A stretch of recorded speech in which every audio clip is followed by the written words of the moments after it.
کہ یا یہ سب کچھ دانستہ کیا جا رہا ہے تاکہ پاکستان کا جو سب سے بڑا مسئلہ ہے سیاسی مسئلہ اس سے صرف نظر کرتے ہوئے قوم کی توجہ کسی اور طرف مرکوز کروائی جا سکے۔ اگر ایسا کچھ ہے تو یقیناً یہ کوئی احسن اقدام نہیں ہے، اس سے ہمارے جسد خاکی پہ ضربیں لگیں گی، اس سے عالمی سطح پہ ہمارا امیج خراب ہوگا، اس سے ہمارے ملک میں بدامنی قائم ہوگی اور ہمارے ہاں تعلیم، صحت، روزگار کے مواقع جو پہلے ہی معدوم ہو چکے ہیں اور معدوم ہو جائیں گے، نتیجتاً لا قانونیت فروغ پائے گی۔ ہمیں ہماری مقتدر قوتوں کو، ہمارے ہاں جو فیصلہ ساز قوتیں ہیں، انہیں اس پہ ٹھنڈے دل سے سوچنا چاہیے۔ ہم نے ماضی میں جو نقصانات اٹھائے ہیں اس میں ہماری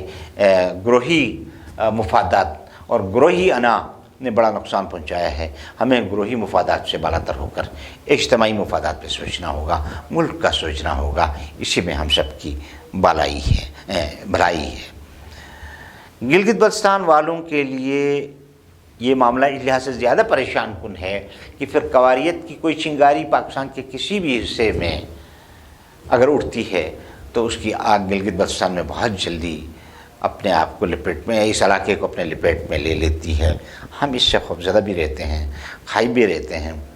اس لیے کہ بقول جمشید دکھی صاحب کے تعصب نفرتیں اب کاشت کر لو، بڑی زرخیز گلگت کی زمین ہے۔ تو یہ زمین اس حوالے سے بڑی زرخیز بنا دی گئی ہے۔ اس کا ماضی ایسا نہیں تھا، اس کی روایات ایسی نہیں تھیں۔ ایک طرف محرم کے جلوس نکلتے تھے تو دوسرا فرقہ سبیلیں لگاتا تھا، آپس میں رشتے تھے، محبتیں تھیں، بھائی چارہ تھا۔ نہ جانے ہماری ان محبتوں کو، اس بھائی چارے کو کس کی نظر لگ گئی کہ آج ہم ایک امتحان میں ہیں۔ ہمارا کاروبار متاثر ہوا، ہماری تعلیم متاثر ہوئی، ہمارے انٹلیکچوئلز قتل ہوئے، اور آج پھر ہم اس کی دہلیز پہ کھڑے نظر آتے ہیں۔ اس موقع پہ میں یہ ضرور کہوں گا کہ جناب آغا راحت صاحب اور قاضی نثار صاحب کی ذمہ داری بنتی ہے کہ وہ اپنے اس رول کو پلے کریں، اس علاقے کو کشت و خون سے بچانے کے لیے اپنا کردار ادا کریں اور وہ میدان میں آ جائیں۔ یقینی طور پہ ہم اس موقع پہ عوامی ایکشن کمیٹی کے شکر گزار ہیں۔ کل کہیں گفتگو ہو رہی تھی، میں وہاں موجود تھا، مجھے یہ دیکھ کر خوشی ہوئی کہ عوامی ایکشن کمیٹی سول سوسائٹی کو ساتھ لے کے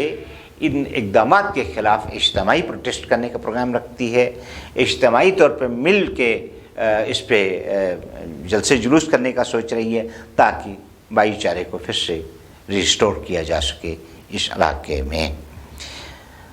ناظرین، یہ جو ہم نے عرض کیا کہ ایک تاثر یہ ہے کہ یہ جو پاکستان میں مختلف سانحات جنم لے رہے ہیں، مختلف واقعات جنم لے رہے ہیں، ان کے پیچھے کوئی اسلام کی لڑائی نہیں، اسلام آباد کی لڑائی ہے، اسلام آباد پہ قبضے کی لڑائی ہے۔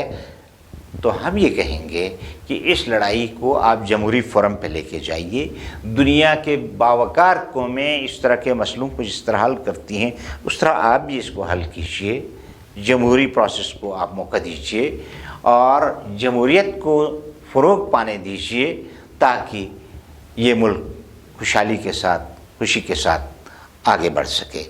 ناظرین، گلگت بلتستان کے لوگ پرامن، بھائی چارے والے، اخوت پر یقین رکھنے والے لوگ ہیں، انہیں ان کی ان اوصاف سے محروم نہ کیجیے۔ جی بی کو نئی تجربہ گاہ نہ بنائیے، ان قوانین کی تجربہ گاہ نہ بنائیے جن قوانین کے بنانے میں ہمارا کوئی عمل دخل نہیں ہے۔ پاکستان کے آئین میں گلگت بلتستان اس کا حصہ نہیں ہے، پاکستان کی اسمبلی میں، سینٹ میں اس علاقے کی کوئی نمائندگی نہیں ہے۔ NFC ایوارڈ سمیت فائنینشیل جو وہ فورمز ہیں وہاں اس علاقے کی کوئی نمائندگی نہیں ہے۔ پہلے ہی بہت شکوے ہیں، بہت زیادہ فرسٹریشن ہے، اس لیے جو قوانین آپ نے بنائے ہیں ان قوانین کی سزا ہمیں نہ دیجیے، ان قوانین میں تبدیلیاں کرنی تو آپ کیجیے۔ ہاں، گلگت بلتستان کے علماء سے،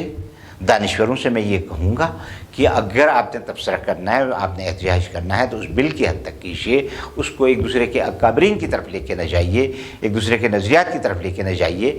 ایسی بات نہ کیجیے جس سے آپس میں نفرتیں جنم لیں، اس لیے کہ ہم پہلے ہی بڑے زخم اٹھا چکے ہیں، ہمارا جسد